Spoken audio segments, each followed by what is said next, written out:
എല്ലാവർക്കും റീബോണ്ട് രുചിയുടെ പുതിയൊരു റെസിപ്പിയിലേക്ക് സ്വാഗതം. അപ്പോൾ ഇന്ന് ഞാൻ വന്നിട്ടുള്ളത് നല്ലൊരു കലത്തപ്പത്തിൻ്റെ റെസിപ്പിയാണ് കേട്ടോ.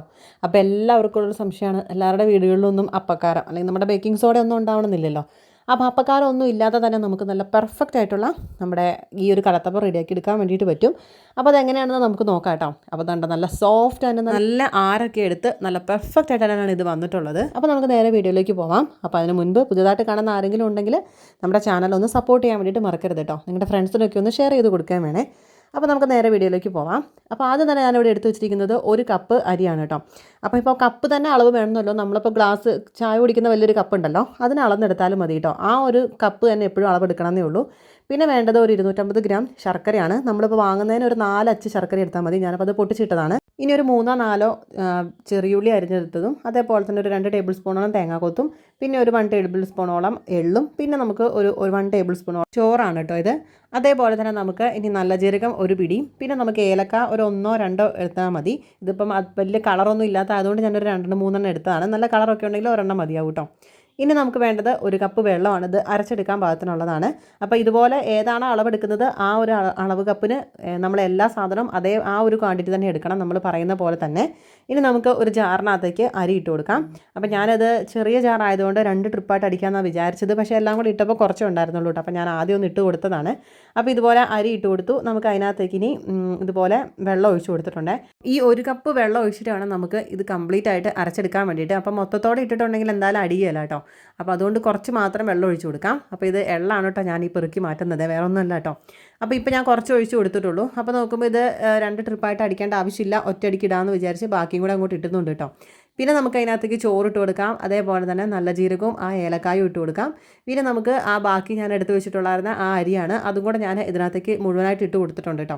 അങ്ങനെയെല്ലാം നമ്മൾ ഇത് അരച്ച് കൊടുക്കാനുള്ളത് ഇതിനകത്തേക്ക് ഇട്ട് കൊടുത്തിട്ടുണ്ട്. ഇനി നമുക്ക് ഇത് ചെറിയ ജാറായതുകൊണ്ട് തന്നെ കുറച്ച് വെള്ളം മതി ഒന്ന് ഒഴിച്ചിട്ട് നമുക്കിതൊന്ന് അടിച്ചെടുക്കാം. അപ്പോൾ 1 കപ്പ് വെള്ളം ഇതിനകത്ത് മുഴുവൻ നമുക്ക് ചേർക്കണം. പക്ഷേ ഇപ്പം നമ്മൾ ചേർക്കുന്നില്ല, നമ്മൾ ലാസ്റ്റ് ഇതിനകത്തേക്ക് ചേർത്ത് കൊടുക്കാം. അപ്പോൾ ഇനി ഇത് നല്ല ഫൈനായിട്ട് തന്നെ നമുക്ക് ഒന്ന് അരച്ചെടുക്കാം കേട്ടോ. അപ്പോൾ ഇത് നല്ലപോലെ ഒന്ന് അരച്ച് കൊടുത്തിട്ട് ഞാനിനി ഇതൊരു ബൗളിനകത്തേക്ക് ഒഴിച്ചു കൊടുക്കുകയാണ്. ഇപ്പോൾ ഇത് നല്ലപോലെ ഒന്ന് അരച്ചെടുത്തിട്ടുണ്ട്. അപ്പോൾ ഇപ്പോൾ ഇത് നല്ല തിക്കാണ് ഈ ഒരു ബാറ്റർ എന്ന് പറയുന്നത്. പക്ഷേ നമ്മുടെ വെള്ളം ഇനിയും നമ്മുടെ കയ്യിൽ ബാക്കിയുണ്ട് കേട്ടോ. അപ്പോൾ ആ വെള്ളം നമുക്ക് ഇനി ഈ ഒരു ജാറിനകത്തേക്ക് ഒഴിച്ചിട്ട് നമുക്കത് നല്ലപോലെ ഒന്ന് കഴുകി ഇങ്ങോട്ട് ഒഴിക്കും കൂടെ ചെയ്യാം. അപ്പോഴത്തേക്ക് നമ്മുടെ ബാറ്റർ നല്ല ലൂസ് ആവുകയും ചെയ്യും. ഇനി നമുക്ക് ഇതൊന്ന് ഇളക്കി കൊടുത്ത് അതെല്ലായിടത്തും ഒന്ന് യോജിപ്പിച്ചെടുക്കാം കേട്ടോ. അപ്പോൾ ഇതുപോലെ ഒന്ന് നല്ലപോലെ ഇളക്കി കൊടുക്കുമ്പോൾ നല്ല ലൂസാവണം. അപ്പോൾ വിചാരിക്കും ഇതുകൊണ്ട് എങ്ങനെ ചെയ്യാൻ പറ്റുമെന്നുള്ളത് കേട്ടോ. പക്ഷേ ഇത്രയും നല്ല ലൂസായാൽ മാത്രമാണ് നല്ല ആരൊക്കെ എടുത്തിട്ട് നല്ലപോലെ റെഡി ആയിട്ട് വരുള്ളൂ. അപ്പോൾ ഇത് നമുക്ക് നല്ലപോലെ ഇങ്ങനെ ഒന്ന് മിക്സ് ചെയ്ത് കൊടുത്തിട്ടുണ്ട് കേട്ടോ. അപ്പോൾ ഇത്രയും നല്ല ലൂസായിട്ട് തന്നെയാണ് കേട്ടോ ഉള്ളത് ഈ ഒരു ബാറ്റർ എന്ന് പറയുന്നത്. ഇനിയും നമുക്ക് ഇതിനകത്ത് ബാക്കി ശർക്കരപ്പാനിയൊക്കെ ചേർക്കാനുള്ളതാണ്. അപ്പോൾ ഇനി നമുക്കിത് ശർക്കര എടുത്ത് വെച്ചിട്ടുണ്ട്. അപ്പോൾ നമ്മൾ വാങ്ങുന്നതിൽ ഏകദേശം ഒരു 4 എടുത്താൽ 250 ഗ്രാം വരും. അപ്പോൾ ഞാനത് നടുവേ ഒന്ന് പൊട്ടിച്ചിട്ടതാണ് ഉരുകാനുള്ള എളുപ്പത്തിന്. അപ്പോൾ 1 കപ്പ് വെള്ളം ഒഴിച്ചിട്ട് നമ്മൾ ഇതൊന്ന് ഉരുക്കിയെടുക്കുകയാണ് കേട്ടോ. അപ്പോൾ ഇത് നമ്മൾ അത് അടുപ്പിൽ വെച്ച് കഴിഞ്ഞിട്ട് നമ്മൾ അടുത്ത അടുപ്പിൽ ചെറിയൊരു പണിയുണ്ട്. നമുക്ക് ആ സമയം കൊണ്ട് നമുക്കിതുപോലെ ഒരു പാൻ വെച്ച് കൊടുത്തിട്ട് ഒന്ന് ചൂടാവുന്ന സമയത്ത് ഇതിനകത്തേക്ക് കുറച്ച് വെളിച്ചെണ്ണ ഒഴിച്ചു കൊടുക്കാം. അതേപോലെ തന്നെ നമുക്ക് കുറച്ച് നെയ്യും കൂടി ഒഴിച്ചു കൊടുക്കാം കേട്ടോ. ഇനിയിപ്പോൾ ഏതെങ്കിലും ഒന്ന് യൂസ് ചെയ്താലും മതി, ഒന്നെങ്കിൽ നെയ്ക്കകത്ത് ചേർത്ത് മാത്രം ആക്കി കൊടുക്കാം, അല്ലെങ്കിൽ വെളിച്ചെണ്ണ മാത്രമാണെങ്കിലും മതി. ഇനി നമുക്ക് ഇതിനകത്തേക്ക് തേങ്ങാക്കൊത്ത് നമുക്കൊന്ന് വറുത്തെടുക്കണം. അപ്പോൾ ഇതുപോലെ അതിനകത്തേക്ക് ഒന്ന് ഇട്ട് കൊടുത്തിട്ട് അത് നല്ല ഒരു ഗോൾഡൻ കളർ ആവുന്നത് വരെ നമുക്ക് ഇതൊന്ന് അതിനകത്തുനിന്ന് വറുത്തെടുക്കാം. അപ്പോൾ ഇതുപോലെ ഒന്ന് കളറായി വരുന്ന സമയത്ത് ഇതൊരു ബൗളിനകത്തേക്ക് നമുക്ക് മാറ്റി കൊടുക്കാം. അതേപോലെ തന്നെ നമുക്ക് ഇനി ഇതിനകത്തേക്ക് കുറച്ച് നമ്മൾ അരിഞ്ഞു വെച്ചിട്ടുള്ള ചെറിയ ഉള്ളിയാണ്, അതും കൂടെ നമുക്ക് ഇതിനകത്തേക്ക് ഒന്ന് ഇട്ട് കൊടുത്തിട്ട് അതും നമുക്ക് ഒരു ഗോൾഡൻ കളർ ആവുന്ന സമയത്ത് നമുക്ക് ഇതും ആ ഒരു ബൗളിനകത്തേക്ക് നമുക്ക് മാറ്റി കൊടുക്കാം. നമുക്ക് ഇത് കളയണ്ട കേട്ടോ, ഇത് നമുക്ക് ആവശ്യമുണ്ട്. അപ്പോൾ ഇനി നമുക്ക് കുക്കർ എടുത്ത് നമുക്ക് അടുപ്പത്ത് വെക്കാം.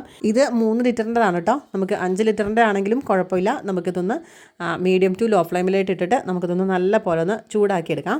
അപ്പോഴത്തേക്ക് നമ്മുടെ ശർക്കര ഇവിടെ നല്ലപോലെ ഒന്ന് ഉരുക്കി നല്ലപോലെ സെറ്റ് ആയിട്ടുണ്ട് കേട്ടോ. അപ്പം ഈ ഒരു ചൂടോടുകൂടി തന്നെ വേണം നമുക്കിനി ഈ ഒരു നമ്മുടെ ബാറ്ററിനകത്തേക്ക് ഒഴിച്ചു കൊടുക്കാൻ വേണ്ടിയിട്ട്. അപ്പോൾ ഇത് നല്ല തിളച്ച് കിടക്കുന്നതാണ്. അപ്പോൾ ഇതിനകത്ത് ഒഴിക്കുന്ന സമയത്ത് നമ്മൾ ഒരു കൈ കൊണ്ട് ഇളക്കി കൊടുക്കണം, ഒരു കൈ കൊണ്ട് ഇത് കുറേശ്ശെയായിട്ട് ഇതിനകത്തേക്ക് ഒഴിക്കണം കേട്ടോ. അപ്പോൾ കല്ല് മണ്ണൊക്കെ ഉണ്ടെന്നുണ്ടെങ്കിൽ നമുക്കിതൊന്ന് അരിച്ചിട്ട് ഇട്ട് കൊടുക്കണം. അപ്പോൾ ഇത് നല്ല പോലെ ഇതുപോലെ ഒന്ന് ഒഴിച്ചു കൊടുക്കുക, ഒരു കൈ കൊണ്ട് ഇളക്കി കൊടുക്കുക. എന്നിട്ട് നല്ല പോലെ ഇതുപോലെ മിക്സ് ചെയ്യാം. അല്ലെങ്കിൽ നടുക്ക് മാത്രം ഒഴിച്ചിട്ടുണ്ടെങ്കിൽ ആ നടുവ് മാത്രം വെന്ത് പോകും കേട്ടോ. അപ്പോൾ അതുകൊണ്ടാണ് നമ്മൾ ഈ ഒരു ഇളക്കിക്കൊണ്ടിരിക്കണം എന്നുള്ളത് നിർബന്ധമാണ് കേട്ടോ. ഇതിന് നല്ലതാണ് കറക്റ്റായിട്ട് വരുള്ളൂ. അപ്പോൾ ഇതുപോലെ നല്ലപോലെ ഒന്ന് മിക്സ് ആക്കിയിട്ടുണ്ട്. അപ്പോൾ ഇതിന് ഈ ഒരു ശർക്കരയ്ക്ക് കളർ കുറവായതുകൊണ്ടാണ് ഈ ഒരു കളർ കേട്ടോ. ശരിക്കും നല്ല കളറുള്ള ശർക്കരയാണെങ്കിൽ അതാണ് നല്ലത് കേട്ടോ, നമ്മൾ ഈ ഒരു അപ്പം ഉണ്ടാക്കാൻ വേണ്ടിയിട്ട്. വേണ്ടിയിട്ട്. ഇനി നമുക്ക് വറുത്ത് വെച്ചിട്ടുള്ള തേങ്ങയും ചെറിയുള്ളിയും അതേപോലെ നമ്മൾ എടുത്ത് വെച്ചിട്ടുള്ള എള്ളും നമുക്ക് ഇതിനകത്തേക്ക് ഇട്ട് കൊടുക്കാം. എന്നിട്ട് വേഗം തന്നെ നമുക്ക് അപ്പോഴത്തേക്കും കുക്കർ ഇവിടെ ചൂടായിട്ടുണ്ടാവും. ആ സമയത്ത് നമ്മളിപ്പം ആ ഒരു വറുത്തെടുക്കാൻ വേണ്ടിയിട്ട് വെച്ചിട്ടുണ്ടായിരുന്ന ആ ഒരു വെളിച്ചെണ്ണയും നെയ്യും കൂടി ഉണ്ടായിരുന്നല്ലോ, അത് നമുക്ക് ഒഴിച്ചു കൊടുക്കാം. എന്നിട്ട് വേഗം തന്നെ നമുക്ക് ഈ ഒരു ബാറ്റർ ഇതിനകത്തേക്ക് നമുക്ക് ഒഴിച്ചു കൊടുക്കണം. എന്നിട്ട് നമുക്ക് വേഗം തന്നെ ഇതിൻ്റെ ആ ഒരു വെയിറ്റൊക്കെ എടുത്ത് കളഞ്ഞിട്ട് ഇതൊന്ന് നല്ല പോലെ ഇത് വേഗം തന്നെ ഒന്ന് അടച്ച് വെക്കണം കേട്ടോ. അതിൻ്റെ വാഷർ ഊരാൻ വേണ്ടി പാടില്ല, അതിൻ്റെ ആ വെയിറ്റ് മാത്രമേ മാറ്റി കൊടുക്കാൻ പാടുള്ളൂ. എന്നിട്ട് നമുക്ക് ഒരു 1.5 മിനിറ്റാണ് നമുക്ക് ഇത് ഹൈ ഫ്ലെയിമിൽ തന്നെ വെക്കേണ്ടത്. ഞാനിപ്പോൾ ഇതിൻ്റെ ഫ്ലെയിം കുറച്ചിട്ടൊന്നുമില്ല. 1.5 മിനിറ്റ് തന്നെ നമുക്ക് ഇതൊന്ന് ഹൈ ഫ്ലെയിമിൽ തന്നെ വെച്ച് കൊടുക്കണം. അപ്പോൾ ഇനി 1.5 മിനിറ്റ് നോക്കാൻ പറ്റാത്തവരാണെന്നുണ്ടെങ്കിലുണ്ടല്ലോ, ശരിക്കും നമ്മൾ 1, 2, 3 അങ്ങനെ നമുക്കൊന്ന് കൗണ്ട് ചെയ്തിട്ട് ഒരു 90 വരെ എണ്ണുന്ന സമയമാണെങ്കിലും കറക്റ്റ് 1.5 മിനിറ്റ് ആവും. അപ്പോൾ ആ ഒരു 90 ആകുന്നത് വരെ നമുക്ക് ഒന്ന് എണ്ണി കൊടുക്കാം കേട്ടോ. അതായിരിക്കും കുറച്ചും കൂടി ഒന്ന് എളുപ്പം. അപ്പോൾ ഈ ഒരു ടൈം കറക്റ്റ് ആയിട്ടില്ല എന്നുണ്ടെങ്കിൽ ഇത് ശരിയാവില്ല, കരിഞ്ഞു പോകും കേട്ടോ. അപ്പോൾ നമുക്ക് ഏകദേശം അങ്ങനെ ഒരു 1.5 മിനിറ്റ് ആകുമ്പോഴത്തേക്കും ഇതിനകത്തുനിന്ന് ചെറിയ തോതിൽ ഉള്ള ചെറുതായിട്ടൊരു ആവിയൊക്കെ വരാൻ വേണ്ടിയിട്ട് തുടങ്ങും. അപ്പോൾ ആ ഒരു സമയത്ത് വേണം നമുക്ക് ഇതിനെ നേരെ ലോ ഫ്ലെയിമിലേക്ക് ആക്കി കൊടുക്കാൻ വേണ്ടിയിട്ട്. അപ്പോൾ ഇവിടെ 1.5 മിനിറ്റ് ആയിട്ടുണ്ട് കേട്ടോ. അപ്പോൾ ചെറുതായിട്ടൊരു ആവിയൊക്കെ വരുന്നുണ്ട്. നേരെ ലോ ഫ്ലെയിമിലേക്ക് ആക്കി കൊടുക്കാം. എന്നിട്ട് ലോ ഫ്ലെയിമിൽ ഒരു 20 മിനിറ്റ്സ് വെച്ച് കൊടുക്കണം കേട്ടോ. ഈ 5 ലിറ്ററിൻ്റെതാണെങ്കിൽ 15 മിനിറ്റ്സ് ധാരാളമാണ് കേട്ടോ. നേരെ നമുക്ക് ഇതിൻ്റെ ഫ്ലെയിം ഓഫ് ചെയ്ത് വീണ്ടും ഒരു 15 മിനിറ്റ് കഴിഞ്ഞതിന് ശേഷമാണ് കേട്ടോ ഈ ഓപ്പൺ ചെയ്യുന്നത്. അപ്പോൾ 20 മിനിറ്റ്സ് ആണ് കുക്കിംഗ് ടൈം, 50 മിനിറ്റ്സ് റെസ്റ്റ് ടൈമാണ്. എന്നിട്ട് വേണം ഇത് ഓപ്പൺ ചെയ്യാൻ വേണ്ടിയിട്ട്. അപ്പോൾ അത് നമുക്ക് ഇതുപോലെ ഒന്ന് റെഡി ആയിട്ട് വന്നിട്ടുണ്ട് കേട്ടോ. ഇനി നമുക്ക് ഒരു കത്തി വെച്ചിട്ട് ഇതുപോലെ ഒന്ന് സൈഡിൽ നിന്ന് വിടിയിച്ച് കൊടുക്കാം. അപ്പോൾ ഇത് ഓൾറെഡി ഇങ്ങനെ സൈഡിൽ നിന്നൊക്കെ വിട്ട് വന്നിട്ട് തന്നെ ഉണ്ടായിരുന്നു കേട്ടോ. ഇനി നമുക്ക് ഇതൊരു പ്ലേറ്റിനകത്തേക്ക് നമുക്ക് മാറ്റി കൊടുക്കാം.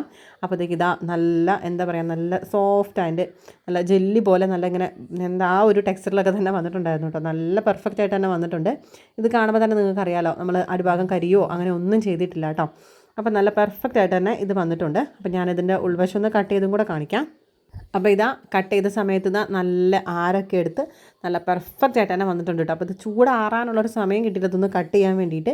അപ്പോൾ അതുകൊണ്ട് ഞങ്ങൾ ചൂടോടുകൂടി തന്നെയാണ് കേട്ടോ ഇത് കട്ട് ചെയ്തിട്ടുള്ളത്. അപ്പോൾ എന്തായാലും അടിപൊളിയായിട്ട് വന്നിട്ടുണ്ടായിരുന്നു. അപ്പോൾ അപ്പക്കാരൊന്നും ഇല്ലാതെ തന്നെ നമുക്ക് പെർഫെക്റ്റ് ആയിട്ട് ഈ ഒരു കലത്തപ്പം റെഡിയാക്കി എടുക്കാൻ വേണ്ടിയിട്ട് പറ്റൂ കേട്ടോ. അപ്പോൾ ഈ ഒരു സമയം നമുക്കൊന്ന് കണക്കാക്കി എടുത്താൽ മാത്രം മതി, അടിപൊളിയായിട്ട് തന്നെ കിട്ടും. അപ്പോൾ ഈ ഒരു റെസിപ്പി എല്ലാവർക്കും ഇഷ്ടപ്പെട്ടു എന്ന് വിചാരിക്കുന്നു. അപ്പോൾ പുതിയൊരു റെസിപ്പിയായിട്ട് അടുത്ത കാണാം. Thanks for watching. ബൈ.